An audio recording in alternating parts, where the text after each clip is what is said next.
Thank you. A savanna is a rolling grassland that varies in almost every aspect.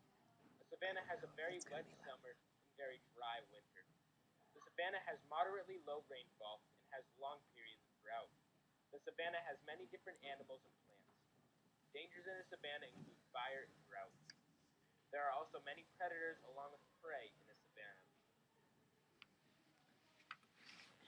There are many different types of animals in the savanna as well. Animal types include large mammals, reptiles, marsupials, insects, small mammals, and birds. Under each type of animal is an example of an animal that falls into that category. For example, the crocodile falls under the category reptile. This is a photo of a large mammal known as the African elephant.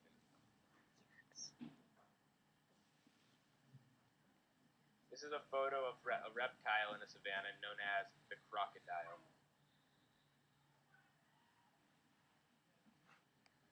This is a bird in the savanna known as the African gray parrot. This is a photo of a reptile in the savanna known as the black mamba. The black mamba is one of the deadliest snakes in the entire world.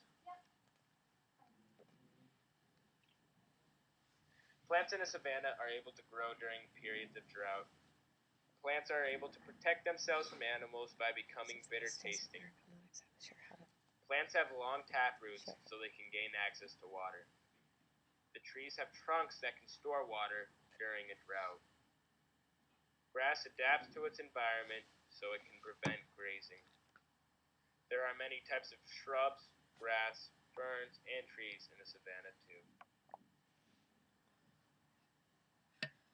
This is a photo of a type of plant in the savanna.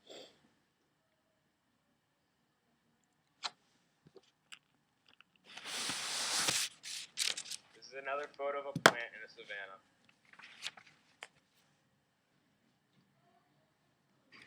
This is a photo of Bermuda grass, which is a grass commonly found in the savanna.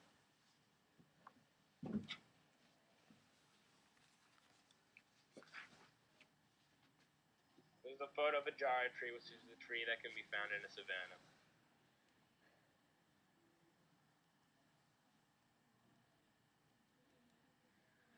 An example of mutualism in the savanna is a tiny bird living on a larger mammal, such as an elephant, and by living on the animal, the bird cleans the larger animals of ticks, fleas, and other pests. This is an example of mutualism because the bird benefits by getting a place to live, and the large mammal benefits because it gets cleansed of ticks, fleas, and other pests. An example of parasitism is a tick taking a blood from a larger mammal, such as an elephant. This is parasitism because the tick feasts on the host at the expense of the host. An example of commensalism is the vulture benefiting from leftover lion prey. The vulture benefits from getting the leftover lion prey, and the lions are not negatively affected. An example of competition is competition over food, water, safe shelter, and much more. A lion and an African wild dog may be in competition for a certain type of food. An example of predation is an African wild dog killing larger prey like a wildebeest. An abiotic factor in the savanna is the climate, and a biotic factor in the savanna is an elephant.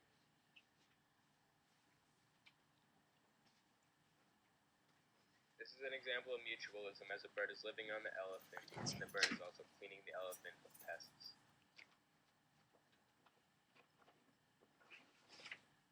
This is an example of parasitism as a tick feasts on the host at the expense of a host.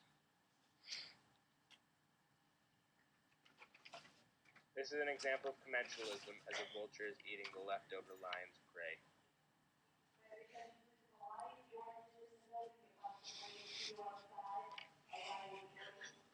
This is an example of predation as the African wild dog hunting down its prey. This doesn't work. Let's see if you can. Shh. This is an example of a food chain in savanna. As you can see, the energy begins with the sun and moves from smaller animal to larger animal. For example, energy flows from the dung beetle to the mongoose to the serval.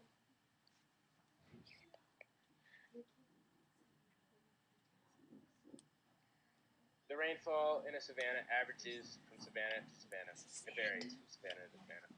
Rainfall can vary from 8 inches to 40 inches a year. Rainfall affects the outcome of which plants can and cannot survive in the environment. The soil in a savanna is porous and can be determined as mollusk soils among the 12 soil orders. The soil has a very thin layer of humus, which is the part of the soil that is made up by decomposition of plants and or animal matter.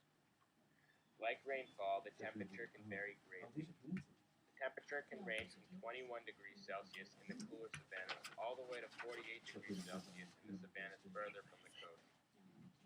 During the dry season of the savanna, the sunlight kills animals and plants and dries up some streams and rivers, causing the animals to migrate to find cooler water. In the wet season, the sunlight is less intense, causing plants to flourish and rivers to flow freely. Some plants and animals are adapted to live in the severe sun during the dry season, for very different reasons.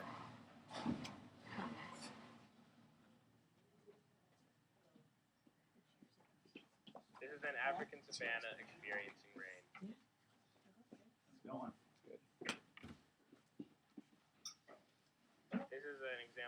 This is a picture of soil in the savanna. As you can see, the soil is very dry.